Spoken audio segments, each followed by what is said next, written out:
As mentioned in part 1, my partner Priscilla, to test my love for her, hired women to flirt and approach me.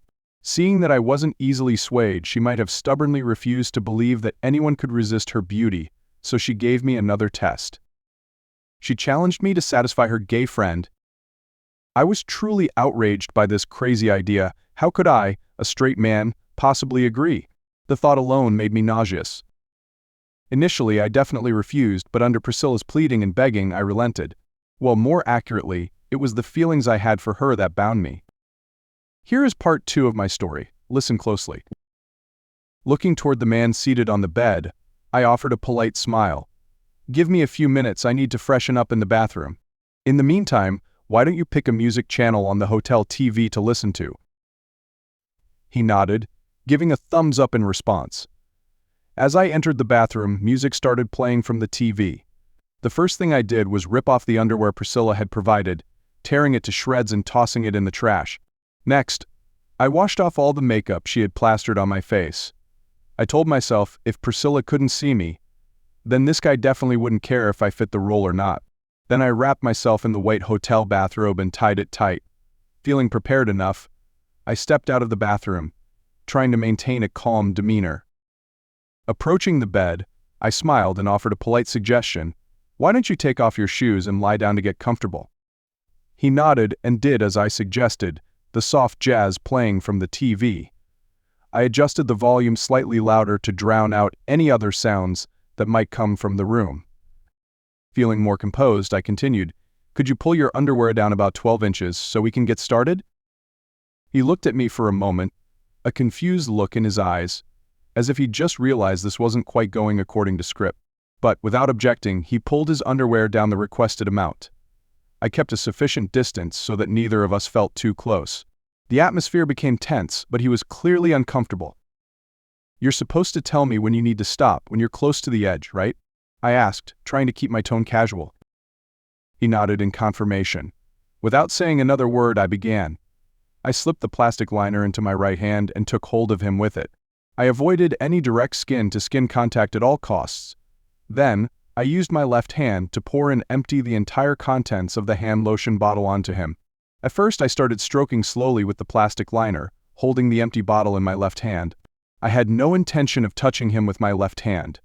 With the door closed and Priscilla in the other room, how would she know? I avoided looking at him or his crotch. I kept my head averted from that act as much as possible. It wouldn't help his mood to see the disgust clearly etched across my face. However, I tried my best. I gave him my best. The long strokes, the ones that always worked best for me. In the back of my mind, I heard the click of the door next to me, like someone was trying to open it. I smiled to myself, thinking about that. At the 4-minute mark, which I estimated, his breathing became labored. This was a good sign that I was going to succeed. As he suddenly tightened up and went still, he blurted out, "Stop." I pretended not to hear him, and he repeated himself. I continued to ignore him as he called out louder. He was still panting when I quickly turned the pouch inside out and withdrew my hand. I dropped the empty lotion bottle into the pouch, went into the bathroom, and tossed it in the trash. I stood in the bathroom doorway and watched from a distance as he looked at me with the most confused look, as I quietly unlocked and opened the door next to me from my side, making as little noise as possible. I dialed Priscilla's number, gently telling the man, "When she comes in, tell her I'm in the shower, okay?" I ended the call as the ringtone sounded from the next room, quickly put it on speaker and placed it upside down on the bedside table, then went into the bathroom and locked the door. I turned on the shower, letting the warm water flow, drowning out everything. When she knocked on the bathroom door, I yelled, "I'm in the shower, just a minute," then put my head under the shower head, wetting my hair to make it look like I was actually taking a shower. I quickly dried it with a towel and cracked open the door just enough to observe. Priscilla was standing by the bed, completely naked, talking in hushed tones to the guy, occasionally glancing toward the bathroom, seemingly cautious, as if afraid I might burst out. Finally, I walked out of the bathroom. The guy looked annoyed, saying, "She left. I should have kicked you out right away. But she told me you were gay. I guess that's why you didn't follow the plan. But don't think I'm enjoying this. Actually, it's worse, because you got cum all over my clothes. She left me $100 to get them cleaned, but you should get out of here before I reconsider about punching you, you gay freak." I suppressed a laugh. Best not to add fuel to the fire at this point. I grabbed my phone, stopped the recording, and hurried back to the other room, locking the door behind me once I was inside. Priscilla immediately dove into my arms. "You did it. I can't believe it. You proved your love to me," she squealed in delight. "I love you. I need you right now." It was clear that everything had gone exactly as she'd hoped.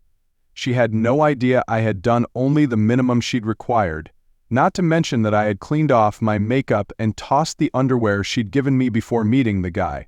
I was planning to listen to the recording later to see what they had whispered to each other, but right now, all I felt was exhaustion. "I'm sorry, Priscilla. This was really intense for me.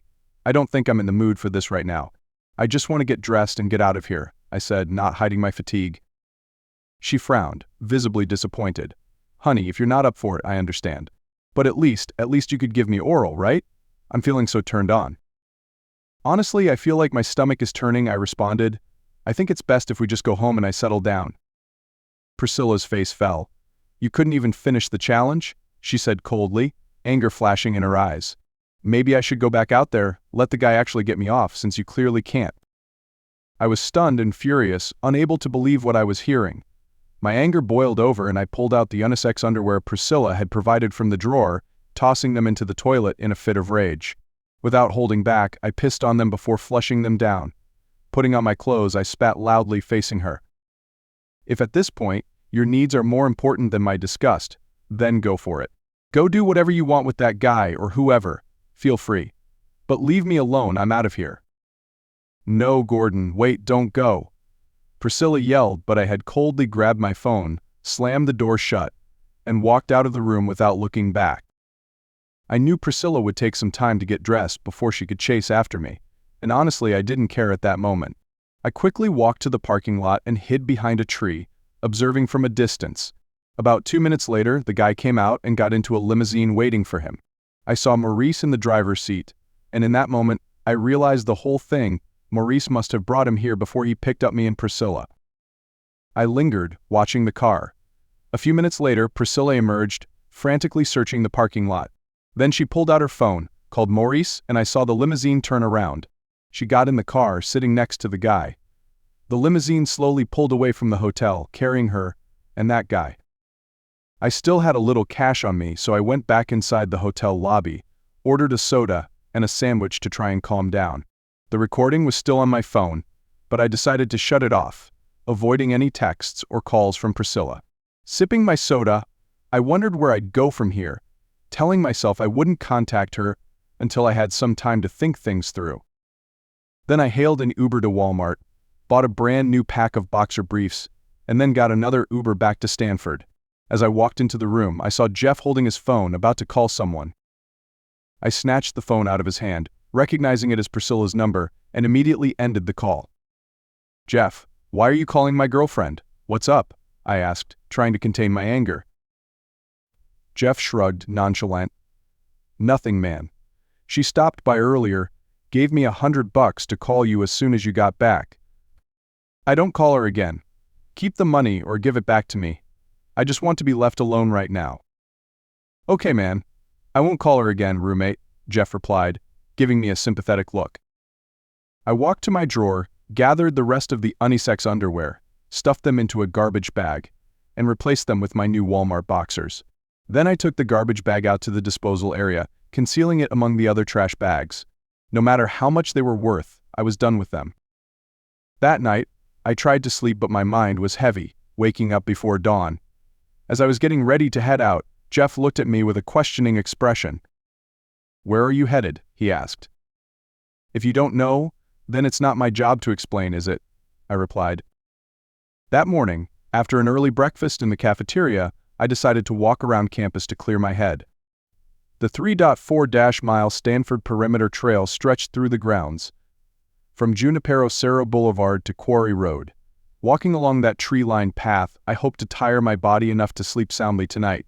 As I walked, I decided to turn on my phone and replay the recording from yesterday to get a better sense of what had actually transpired. Their hushed conversation was clear in my earpiece. "Priscilla, where is he?" "Guy, he's in the shower." Priscilla, why is he in the shower? Did he get cum all over him? Guy, no, he was aiming at me, all over me. He ruined everything. Priscilla, why are you still dressed? Guy, he didn't make any moves. Just told me to pull my pants down so he could access me minimally, and that was it. Priscilla, so how many times did he bring you to the edge before things were over? Guy, 1. Priscilla, 1. I told him to bring you to the edge at least 20 times. Guy, yeah, that never happened. Priscilla, was he good? Guy, worst hand job of my life. You have no idea how hard I tried to finish on my own, and I'm gay. No homo massage parlor could handle it like that. Priscilla, so messed up. I can't let him know I set this up. At least he finished for you. Guy, yeah, but he was totally reluctant the whole time. Honestly, I had to try so hard. Priscilla, okay, he's shutting off the shower. Tell him I left, and that you're pissed he cut you short. Maurice will have your money in the car.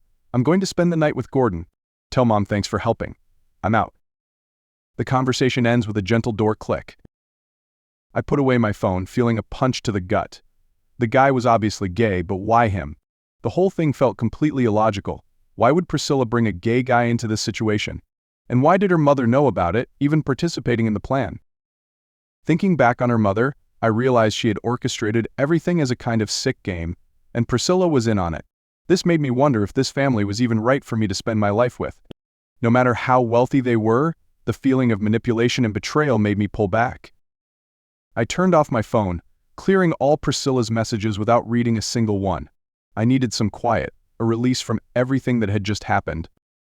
When I returned to the dorm late that afternoon, I saw Priscilla's black limousine parked in the lot. Rather than face her, I turned away, deciding to distance myself from her complicated life for a while. To clear my mind, I went straight to the nearby movie theater, bought a large bag of popcorn, and picked a random film. I just wanted to forget everything for a while, to give myself a day of relaxing with something mundane, even if it was just for a little while. Sunday night, the air along the deserted beach felt as still and quiet as my mood. Jeff looked at me with a questioning expression, shaking his head but not saying a word. Maybe he thought I was crazy for trying to avoid a beautiful and wealthy girl like Priscilla. But who cared? I slept like a log that night, and when I went back to class on Monday, I was determined to keep some distance. As I'd predicted, Priscilla saw me sitting in a corner of the lecture hall, a spot I rarely chose. She looked around, then headed toward me, but I'd intentionally seated myself between two familiar guys. One of them dodged Priscilla as she got close, leaving the empty seat right next to me. Before she could say anything, I cut her off. We'll talk after class. I need to pay attention, I whispered, turning back to the lecture. Priscilla paused for a moment, looking surprised and irritated. This was the first time I'd intentionally ignored her like that, and it clearly didn't please her. She settled in the seat, silently watching me take notes for the entire lecture. During break, as I was hurrying to my next class, Priscilla caught up and started her interrogation. What the hell happened on Saturday night? And why aren't you answering my texts or calls?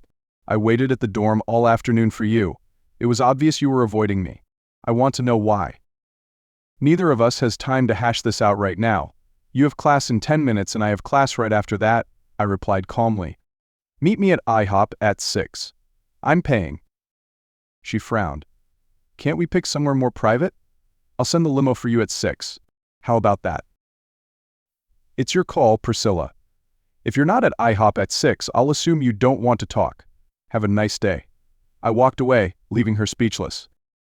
Arriving at IHOP, at 5:55 I found Priscilla waiting for me at a booth in a secluded corner. David and Maurice were each seated in booths nearby, like they were making sure no one bothered us. As I approached, Priscilla lunged forward, aiming to hug and kiss me, but I quickly turned away, letting her only graze my cheek. Undeterred, she reached down toward my pants, as if checking something, and when she touched my new boxers, she raised an eyebrow with suspicion. Where did these come from, and where's the stuff I gave you? She asked, her tone challenging. Hi Priscilla. It's good to see you again, I said sarcastically, then took a seat across from her instead of beside her like we usually did. I took a deep breath and replied, I took your stuff to the laundry on Saturday. While it was in the dryer, I went to grab a bite to eat, and when I came back, it was gone. So I just picked up some boxers at Walmart. I was making up the story. If she could lie to me blatantly, then I had the right to reciprocate. Too bad about the stuff, Priscilla. I'm sorry. She looked at me, a hint of sadness in her eyes. But those were special, she murmured.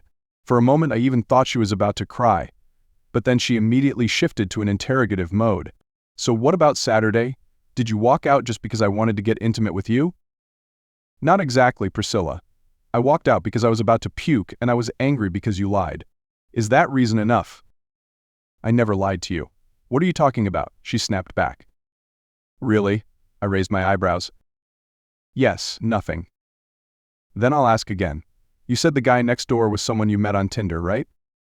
Yes, Tinder. And you also said he was straight, right? That's right, he was there to get it on with me. That was the reward for putting up with the challenge, she asserted. And of course he wasn't paid to be there, just to please you, right? Priscilla became defensive, a flicker of anger in her eyes. I don't like your tone, Gordon. What are you accusing me of? I avoided confrontation. I avoided it at all costs in normal circumstances. But these weren't normal circumstances. I decided to go for it. You're a liar, Priscilla. Everything you've told me is a bunch of BS, just sweet talk to cover up the truth. I've given you my trust and my love, and you've just thrown a bunch of lies in my face, I said, trying to keep my voice as calm as I could, even though inside I was exploding. I saw David stand up like he was about to cut me off, but Priscilla quickly waved her hand, gesturing for him to stop. Gordon, you're going too far, she said, her eyes flashing with anger. No one, not even the guy who's supposedly in love with me, has the right to call me a liar. You better explain yourself right now if you want to see me again. I took a deep breath. Honestly, Priscilla, I'm not sure if I even want to explain anymore, but if you're brave enough, I'll lay it all out. Then do it fast. Spit it out before I walk away, she said, her eyes challenging. Okay, listen closely. First fact, the mystery man you introduced me to wasn't some random guy you met on Tinder. He's a friend of your mother's. I said each sentence, my voice even. Second fact, he wasn't at the hotel randomly or by chance. Your mother hired him to be there, and he was there on a specific assignment. Third, he wasn't there for a fun night.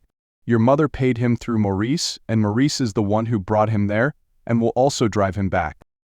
Priscilla raised an eyebrow, but I continued without pausing. Fourth fact, and perhaps the most heartbreaking one for you, the guy you claimed was straight to make me jealous to test my love is gay. Yes, you heard me right. You knew it all along but continued with this charade.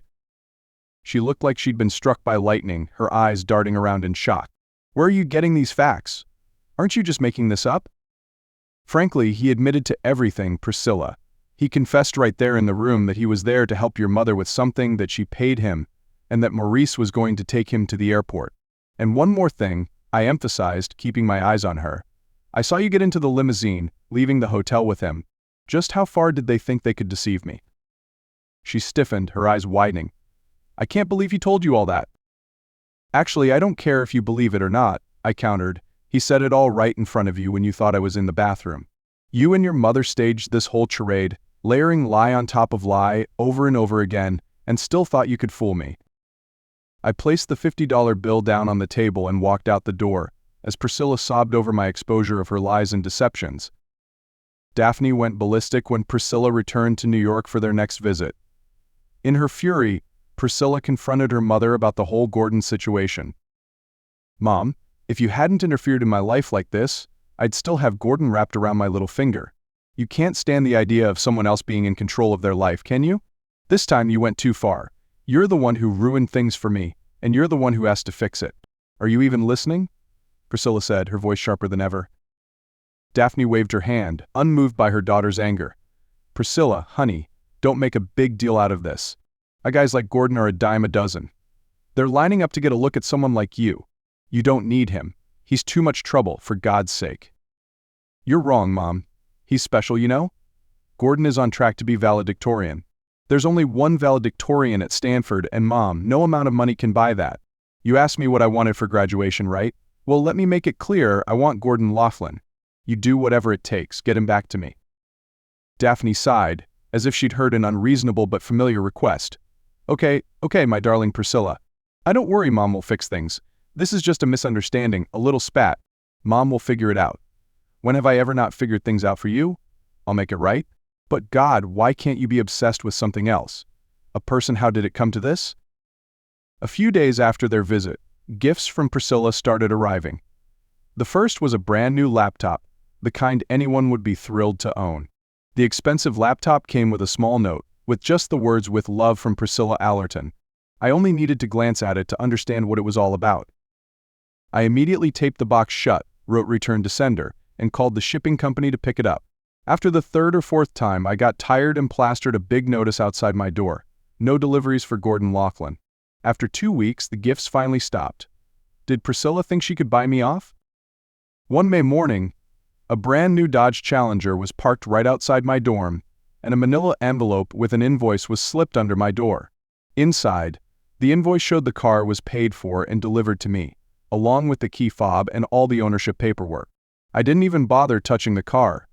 I called the dealership immediately, asking them to pick it up and refund the buyer. But they just laughed, saying the car was fully paid for, and if I didn't want it, they suggested I call a tow truck. Exasperated, I contacted the police, claiming I hadn't bought the car and reporting it as harassment on behalf of the dealership. Eventually, the dealership relented and picked it up the next day.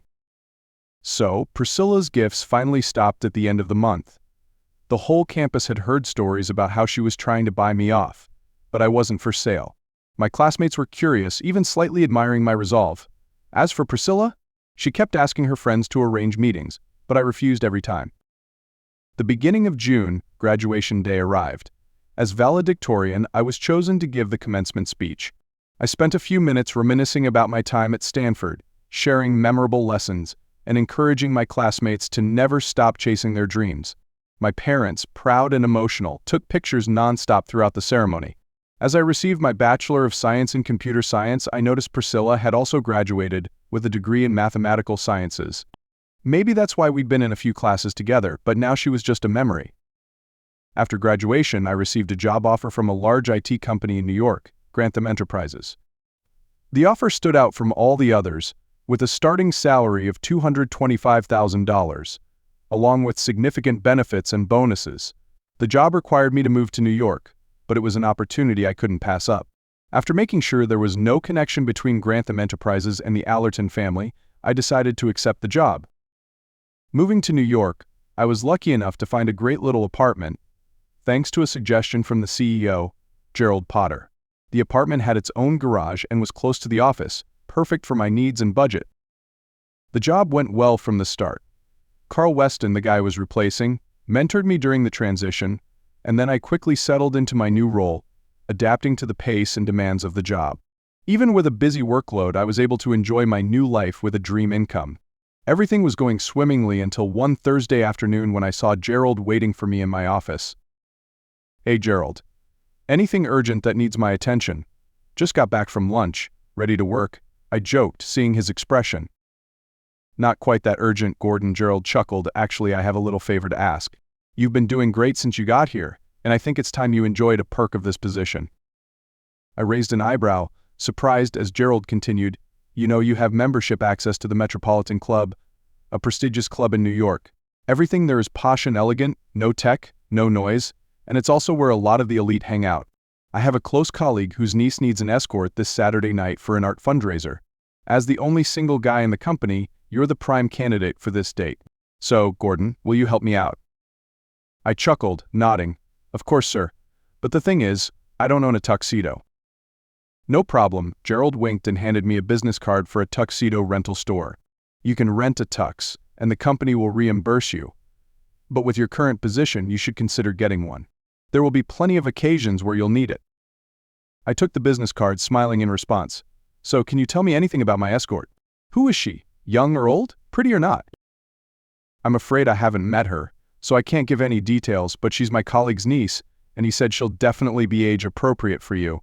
At the Metropolitan Club that night, she'll introduce herself. Just show your ID, and the manager will escort you to your assigned table." "So, it's not a blind date in the traditional sense," I chuckled. "I guess I can do this for the company."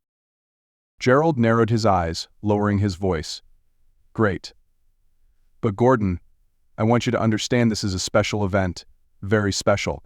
Every detail is protocol, And you're not just representing yourself but the whole company. Even if it's the worst date ever, I expect feedback that she had a great night. Remember, we might never see her again. Unless, of course, you two really hit it off. Got it? Got it, sir? I'll make sure everything goes perfectly. Trust you two, Gordon. Oh, one more thing. Rent a nice pair of dancing shoes. There's going to be dancing. He chuckled, handing me the company's invitation card. The fitting went smoothly, and the tuxedo I rented surprised me with its comfort. As I walked up to the entrance of the club at 7:55, I was truly taken aback by the sheer grandeur of the Metropolitan Club. The interior was filled with ornate furnishings, intricately carved high ceilings, and elegant murals. We're not in Kansas anymore, Toto, I thought to myself, sensing the opulence of the place. As I made my way to the dining area, I caught the eye of several dapper gentlemen and ladies dressed in stunning gowns. Scanning the room, trying to spot my blind date, a graceful figure glided towards me, nearly taking my breath away. The woman was none other than Priscilla Allerton. Her beauty seemed to freeze the entire room. In her sharp, perfectly tailored gown, she was a natural focal point. I realized immediately this was definitely an orchestrated arrangement, but I told myself to remain calm and respect the situation. Priscilla saw me, a radiant smile spread across her face, followed by tears welling up in her eyes. Three gentlemen standing nearby immediately offered their handkerchiefs, their gazes almost protective. "Is this man bothering you, Miss Allerton?" one of them asked, his face wary. She smiled gently. "No, these are happy tears. I'm so thrilled to see him again." Without waiting for me to react, she stepped forward and wrapped her arms around me. I hesitated for a moment, not wanting to make a scene, but I returned the hug and quickly stepped back. "Hello, Ms. Allerton, or shall I say Miss now?" I asked, my voice slyly emphasizing the point. "Still Ms. Allerton, at least for now," she said, smiling. "Well, it seems like you're looking forward to a flavorful evening," I commented, trying to deflect. I pulled out a chair to help her sit down at the table. We both tried to ignore the uncomfortable feeling hanging in the room, avoiding direct contact with the cracks that had separated us. Priscilla wanted to tell me her side of the story, but perhaps politeness, or a sense of holding back to protect the Allerton family's reputation in this formal setting, kept her from doing so. It was good she did. Dinner was absolutely perfect, every dish was exquisitely prepared. She asked about my current job with particular interest, and I responded in a way that was neither rude nor overly accommodating. Our conversation was like that of two old acquaintances, keeping a safe distance to avoid touching on any deeper feelings. That changed, however, when we moved to the ballroom, where the live orchestra began playing waltzes and classic dance tunes. Without waiting, she turned to me and said, "Would you do me the honor of dancing with me, Gordon?" I smiled politely, standing up and offering my hand. Of course, simply that. She shone like a star, and her perfume, rich and alluring, made it difficult to hold back. Priscilla was always stunning, but in this moment she seemed to embody all the emotions and memories that were stirring within me. With her head resting lightly on my shoulder, Priscilla began to whisper in my ear, her voice soothing and low. "Oh, Gordon, I've missed you so much. My body aches for you. I love you more than anything you've ever known. It took a lot of planning and effort, both for me and my mother, to get you here tonight. I don't expect you to say anything, just listen, and let me tell you everything." She paused, then continued, her voice hesitant, like she was preparing for a confession. "If you remember, my mother told you about the 3 mandatory tests. She wanted to know if you were worthy of me, and she tested you without you knowing. She did ask me to conceal everything from you, and because of that, I had to lie to you, even though it wasn't easy for me." I remained silent, looking out into the distance as I listened to her explain each test that her mother had set. "The first test was about your patience and devotion.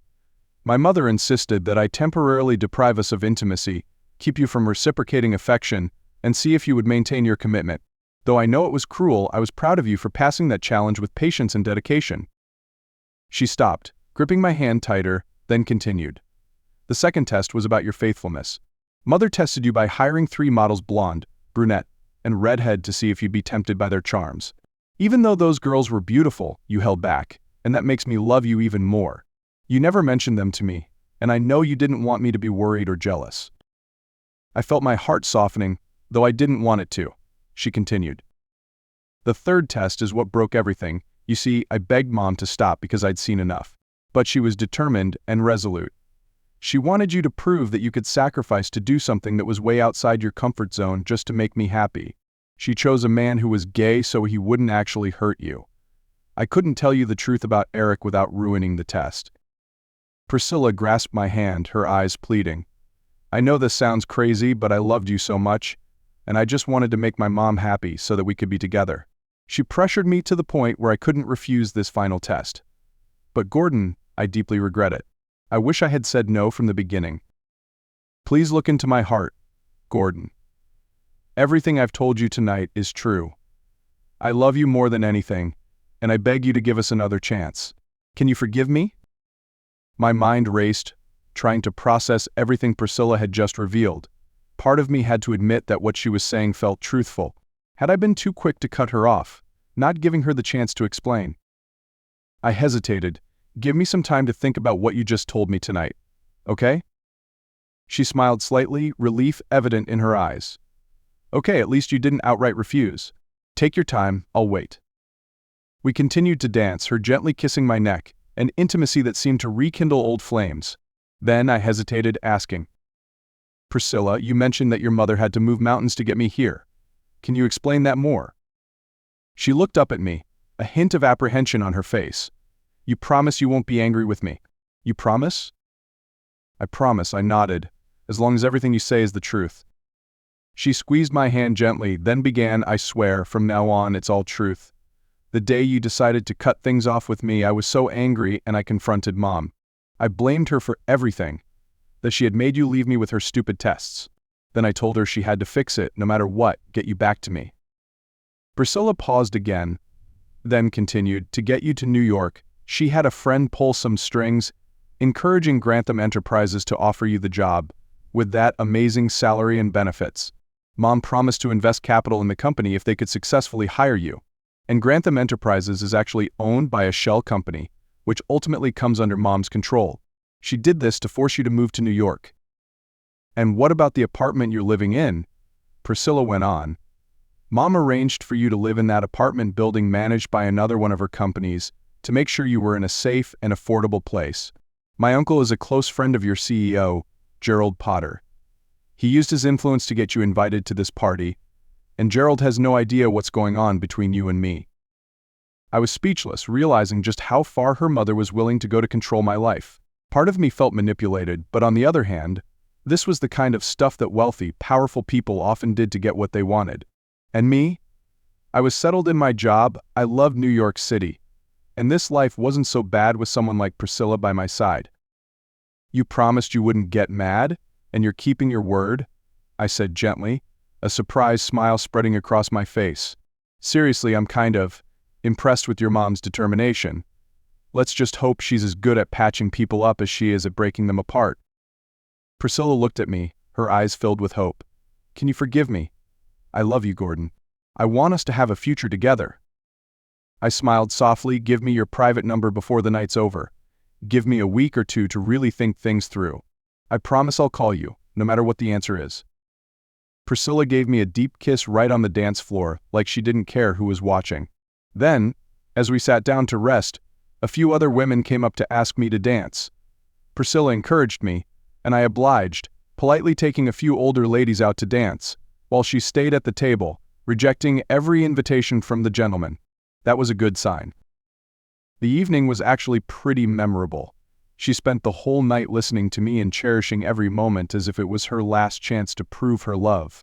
I couldn't deny, after all, that there was a part of me that still held deep feelings for Priscilla. And maybe, just maybe, that's what made me willing to give her another chance. 2 weeks later, after weighing everything in my mind and heart, I called Priscilla to ask her to meet. She immediately agreed, and we picked up right where we'd left off at Stanford, back in the good old days before things got complicated. Surprisingly, I found myself even more interested in her life, discovering more about the world she'd built around herself. Priscilla was now working for her mother, running a magnificent floor in the Acropolis building near the stock exchange. This floor not only housed a luxurious office space, but it also included several fully furnished apartments for their VIP guests. Security was always on hand, and only the Allertons or their very special guests were allowed access. Priscilla had taken me there once, just to show me her apartment in case she needed a place to crash. It was comfortable with a spacious bedroom, and the subtle sophistication of every corner made it feel like a different world. With her degrees in mathematical sciences and computer science, Priscilla had developed intelligent trading programs based on algorithms. These tools could sense market trends and make quick buy and sell decisions, generating consistent profits for Daphne's $400 million hedge fund. She also hoped to tap into my computer science expertise, creating opportunities to combine our skills and intellect to optimize their investment strategies. Most of the time we spent together was at my apartment, because Priscilla still lived with her parents in their luxurious penthouse. Daphne, her mother, loved her dearly but had set up a ton of rules, including forbidding us from living together before marriage. Even though Priscilla could choose to do whatever she wanted, there were always financial consequences for any decision. Daphne always used her wealth to maintain an unspoken power over everyone around her. A week later, out of the blue, I found 12 pairs of the same brand of luxury underwear she'd given me for Christmas in my dresser drawer. Priscilla said she felt responsible for replacing them after the laundry incident. Apparently, to make sure nothing distracted me, all my other boxers and underwear had inexplicably vanished. But what was even more interesting were the gentle, intimate gestures Priscilla was making toward me, like a habit that we both didn't need words for. She'd take care of me with meals and attentive concern, making me feel loved through the smallest details. My life had somehow become engulfed in a whirlwind of parties, social gatherings, and high society events. The Allerton family wasn't just members of the Metropolitan Club, they belonged to countless other prestigious organizations. For practically every event, Priscilla wanted me by her side, so much so that I was forced to buy a tuxedo to avoid constantly renting one. Gradually, my presence started attracting attention. Many people were curious about the new Allerton escort, and during conversations, a few suggested I consider setting up my own company. More than half a dozen attendees seemed eager for the idea of outsourcing their IT services to a new firm, willing to pay premium prices for a reliable and enthusiastic partner. It was a promising suggestion, one that made me think. Priscilla and I had gradually reconnected to the way we were before everything went crazy. I loved her deeply but wasn't sure about popping the question, as if I was waiting for something more special to happen. And it did, but not in a way I'd anticipated. We made plans to fly to Kansas for Christmas to visit my parents, but we agreed to celebrate Christmas Eve with her parents. I decided to give Priscilla a meaningful gift, rather than an expensive one. When it came time to open presents, I gave her a 18,000 gold necklace with a small English crown pendant for a queen, with a dazzling diamond in the center. Along with the necklace, I wrote a simple letter. To my queen. Whenever you feel overwhelmed, remember who you are the queen of and readjust your crown. You were not my first love, my first kiss, or my first date, but I hope to be all of your last. If I could give you one thing in this life, it would be the ability to see yourself through my eyes. Only then would you understand how special you are. I'll always love you. When she finished reading it, Priscilla was so touched that tears welled up in her eyes. She pulled me to her and gave me a passionate kiss, oblivious to her parents watching. Perfect. This is the perfect gift I've ever received, she said with a radiant smile. Daphne looked at the gift I'd given her daughter and dryly remarked, cute and whimsical. Just a simple comment, but it made me feel her coldness. But then, the unexpected happened. Priscilla knelt down in front of me, pulled out a ring box, and opened it, revealing an exquisite engagement ring. She spoke softly, I want to marry the man who has cherished me from the first moment we met. You never made me beg for respect or love. You always gave it so naturally. We've been through so much, and I want to build a fairy tale with you, my prince. Let's build our own kingdom, and I'll be your queen. Will you marry me? I stood there, stunned, never imagining I'd be the one receiving the proposal. A million thoughts raced through my mind, including Daphne and Allerton. Did I really want to become part of her family? But there was Priscilla, kneeling before me with a genuine heart. Her parents were standing nearby, seemingly in on the plan.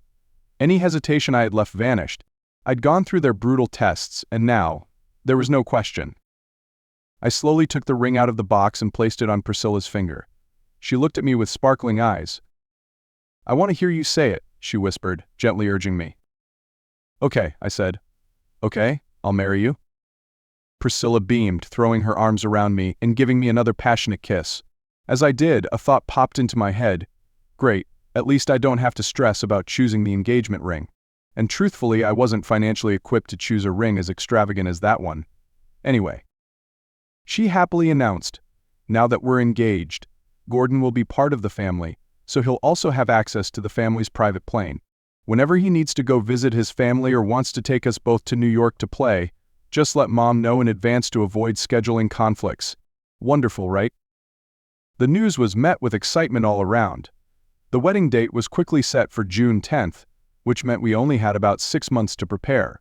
Of course, Daphne immediately hired a famous wedding planner to handle all the details. The venue was to be Cipriani Wall Street, a glamorous, stylish location known for its 70-foot-high ceilings and classic arches. My dad offered a bit of wise advice: just smile, nod, and let the women handle the wedding, son. And I listened to him. As everything started falling into place, I received a proposition from one of the gentlemen who regularly attended events with the Allertons. Creedon Hayworth and 4 of his friends own nearly 50 retail stores in New York, mostly independent boutiques. Hayworth offered to outsource all of his IT services to me if I could meet a reasonable price. Combined, these contracts would almost replace my current salary at Grantham, giving me the opportunity to pursue my entrepreneurial dreams. I presented the plan to Priscilla, and unsurprisingly, she got her mom to provide financial backing. Daphne summoned me to discuss it. "Priscilla says you want to start your own business. She thinks you deserve to try your hand at it, but men aren't always successful when they throw money at something. Here's my deal, Gordon. I'll lend you a maximum of $300,000, with interest. You'll have 5 years to pay back the loan. If, for some reason, you and Priscilla get divorced within that time frame, she'll own your entire business. But if you pay it off within the time frame, the business will be entirely yours." "Thank you, ma'am." "That's a generous offer," I replied, trying to maintain composure in the face of her haughty tone. I agreed to borrow $275,000 to have some cushion for any unforeseen expenses. I set up my company, Laughlin Solutions, Inc., and officially resigned from Grantham, receiving well wishes from Gerald, the CEO I respected. While everyone was busy with the wedding, I immersed myself in my startup, setting up my office and starting to build my client base. One day in February, I realized that Priscilla and I hadn't really discussed where we would live after the wedding. "Of course it'll be in my parents' penthouse, silly." Priscilla laughed. "We won't have to pay rent, and we'll live comfortably in the middle of New York." "I'm not sure I'd feel comfortable living with your parents, even if they are friendly," I protested. She raised an eyebrow. "What's wrong with living with them that you don't like?" "Privacy," I said. "Your parents might be open-minded, but I'm not used to lacking privacy when I live with people." Priscilla burst out laughing. "They wouldn't mind, Gordon. Trust me, I've heard them doing it for years. They know we'll be like that. Really, there's nothing to worry about." "I'm sure your parents are cool with it, but I'm not. Remember that time in the hotel? When you wanted me to do something uncomfortable, and even though you tried, I still couldn't perform. Living with your parents is going to be like that. I'm not sure I'd be natural enough to get close to you the way you like." She tried to stifle a laugh at my hesitation. "You'll get used to it. We'll be fine." "No, Priscilla. Remember that time at the hotel? When you wanted me to do something uncomfortable, and even though you tried, I still couldn't perform. Living with your parents is going to be like that. I'm not sure I'd be natural enough to get close to you the way you like." "Oh, Gordon, you're right," she sighed. "I'd forgotten all about that. Sex is an important part of our relationship, and I won't let anything stand in the way of our love life. I'll talk to Mom about it, and I'll let you know." "Let me know what they decide," I thought. I started to say something about having a say, then remembered my dad's advice to smile, nod, and stay out of the way until the wedding. I didn't know Priscilla had meant exactly what she'd said. 3 days later, the pair of them sat me down for a chat. Daphne didn't miss the opportunity to remind me of her position as she began the conversation. "Gordon, we all know you're sensitive about financial issues, especially since you don't have much. And don't forget, you owe me $300,000. I didn't bother correcting her that it was actually $275,000. Correcting Daphne never ended well, especially from someone like me. Daphne continued, "Priscilla and I have spent some time considering our options, and we've decided to rent an apartment on the 12th floor of a different building I own. There's no way you could afford a place as nice as that with your paltry income from what you call your business. Since Priscilla works for me, her rent will be deducted directly from her paycheck. I don't worry, she can afford it, just from her salary. The apartment's currently occupied, but it will be vacant on June 1st. Priscilla will show you around soon. So there it was. Priscilla and Daphne had decided where we would live without my input. At least it was a private space, away from my mother-in-law's eyes and control. Priscilla stopped by my apartment almost 5 nights a week, sharing every detail of our wedding plans with me. It was definitely going to be a glamorous, formal affair, the kind where everything had to be perfect. I realized my role was just to stand where I was told and recite the prepared vows. Extravagant events like this always made me uncomfortable. But I knew this was what Priscilla and Daphne wanted, and since they were paying for most of it, I kept my opinion to myself.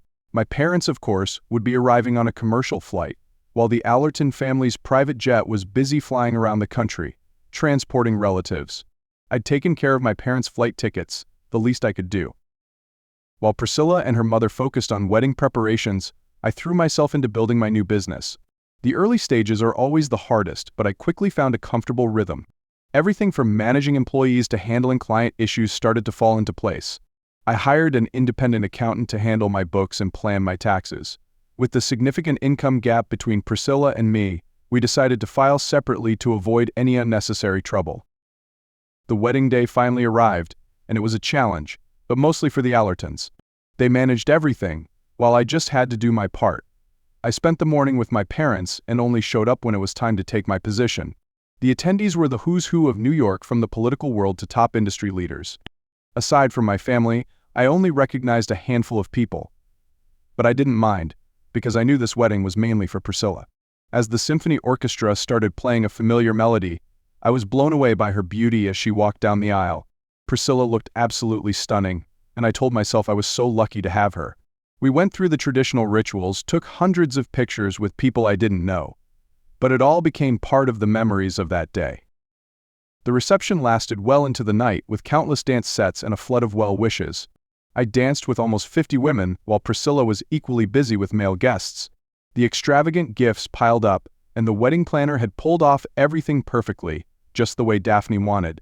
Once everything was over, I moved out of my old apartment and, with Priscilla, moved into our new place. Our honeymoon night took place in our shared apartment, just the two of us, in our own private space.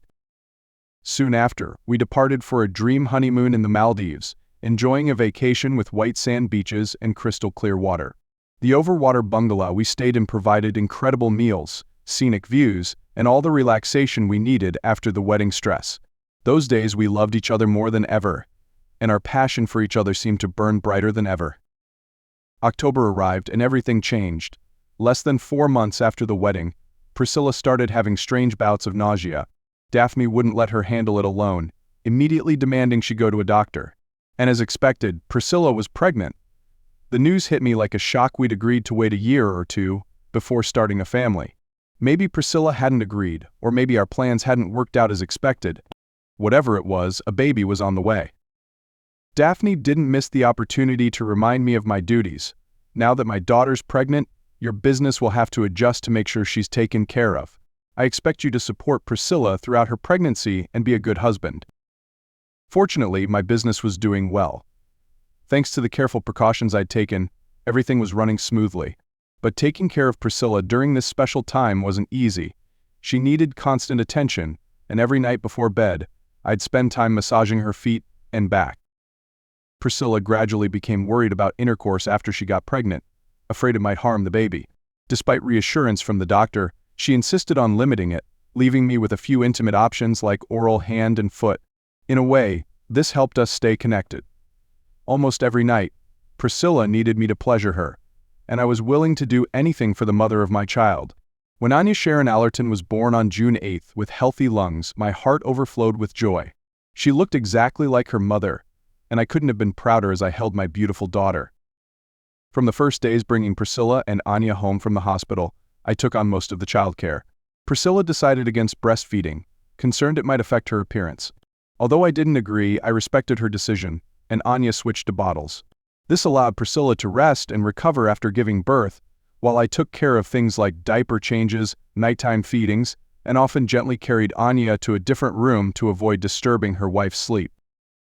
Just 2 weeks later, Priscilla decided to return to work, but both she and her mother required me to work from home to make it easier to care for Anya.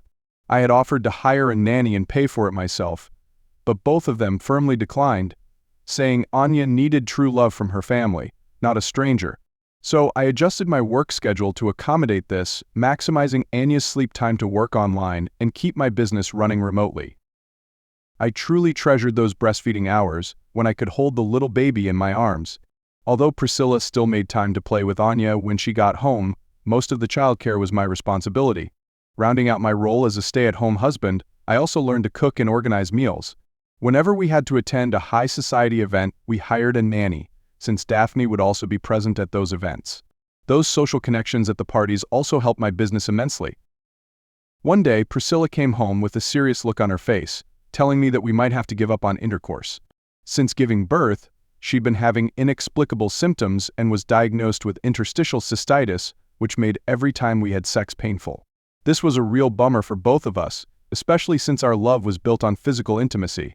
She tried to reassure me that she would find ways to keep the spark in our marriage and started focusing on other kinds of intimacy, including promising to try anal if she felt comfortable. At first, she brought home a few sex tapes with instructional scenes, using them as inspiration to help me get comfortable. I learned how to do it gently and carefully, and it really worked. She loved the new experience, and we continued doing it, even though I still missed the feeling of our original intimacy. Over time, Priscilla occasionally brought home movies with threesomes, as if to broaden the emotional space and make us less bored. These films sometimes made me curious but also brought up a lot of reflections on our relationship. Even with the busy life, I made sure to pay back my debt to the Allerton family each month. Priscilla requested that I take care of all the expenses related to Anya's care and the apartment, as she was paying the rent. I didn't complain because, after all, Anya was my daughter, and I'd do anything to take good care of her. When Anya turned 2, she started exhibiting all the signs of terrible twos that everyone talks about. Even though it was a challenging period for any parent, I always stayed calm and patient, trying to deal with each tantrum and her stubborn moments with love and patience. One time, my mother, an English teacher, adept at analyzing words, visited our family in New York. Curious and meticulous, she offered to look over the loan agreement I'd signed with the Allertons. Even though she's not a lawyer. With her sharp eyes, Mom quickly spotted 2 details that I had completely overlooked, details that could put me in a seriously disadvantageous position. The first was the interest rate. The loan I'd received was a fixed interest rate instead of an APR. With an APR loan, paying it off early saves you money on interest. Here, though, no matter how much I paid, I still had to pay back the entire amount of interest originally stipulated in the contract. I had unintentionally paid back the loan as if it had an APR, which, according to Mom, could lead to a breach of contract. The second was a mandatory handling fee of $100, written in convoluted wording. According to the contract, I had to pay this fee directly to someone named Astrid Gunderson, and it couldn't be sent through the mail. If I didn't follow these instructions exactly, the contract would be considered invalid. Mom helped me see the bigger picture. Daphne had used a team of lawyers to turn what seemed like a simple debt into a legal maze, with convoluted wording, ensuring she and Priscilla always held the upper hand. Not willing to fall into this legal trap, I decided to pay back the loan according to the conditions, including the fixed interest rate and paying the handling fee directly to the notary who was present as a witness. I kept a copy of the notarized document in a bank safety deposit box, and Mom held the original in Topeka. And that loan, after all, was paid off 3 months ahead of schedule without a single notification to Daphne or Priscilla. Time flew by. By the time Anya turned 4, my company had secured its first big deal with a major brand. At that point, the workload was more than I could handle on my own. After many interviews, I found Connie Holt, a candidate who exceeded all my expectations. Connie had a master's degree from MIT, and what was interesting was that she refused to work for big companies like Grantham, saying that she wanted to contribute to a smaller place where her work could make a real difference. I hired her, and Connie started working at the Laughlin Solutions office every day, while I continued to run things remotely from home. Our work phone system allowed both of us to take calls at the same time, which helped us manage our work efficiently. Connie was 2 years younger than me, and although she wasn't as striking as Priscilla, she still had the subtle elegance and grace of a runway model. When her boyfriend found out that I was Priscilla Allerton's husband, he breathed a sigh of relief, reassured that there wasn't any threat from my side. When Anya turned 5, I decided to homeschool her. Even though the New York City public school system was rich with resources, their educational philosophy leaned towards liberal and progressive ideals, as opposed to the conservative values I'd grown up with in Kansas. At first, Priscilla wasn't too happy about it. She even implied that I might not be knowledgeable enough to be her teacher. But when I reminded her that I'd been valedictorian at Stanford, she reluctantly agreed. From then on, I started teaching Anya, making sure she mastered each lesson before testing her, while also trying to create a learning environment that was both engaging and enriching. Our father-daughter bond grew stronger. Anya was my daddy's girl, and she would proudly proclaim that to anyone. Anya was particularly fascinated by science and biology, a passion that I wholeheartedly supported. I took her to planetariums, zoos, aquariums, and botanical gardens all over the city. The more she learned, the more curious she became, learning at an accelerated pace, even finishing a year and a half of curriculum each year. That was my greatest pride. By the time Anya turned 8, her mother and grandmother began taking her shopping, trying to spark her interest in fancy dresses and accessories. They'd pick out a whole array of beautiful outfits, but she never wore them when we attended parties or events together. Anya always chose the simpler clothes that we'd selected while shopping together. Priscilla and Daphne started to get annoyed, feeling like I was having too much influence over Anya. More than once, Anya confided in me about some of the less than positive comments her grandmother would make about me when I wasn't around. And what hurt her most was that her mom never stood up for me. Over time, those criticisms created an emotional distance between Anya and the two of them. Whenever she went out with them, she'd become quiet and withdrawn, like she couldn't find joy anymore. It was only when I was present that their behavior changed. As for Priscilla, our relationship had fallen into a strange pattern.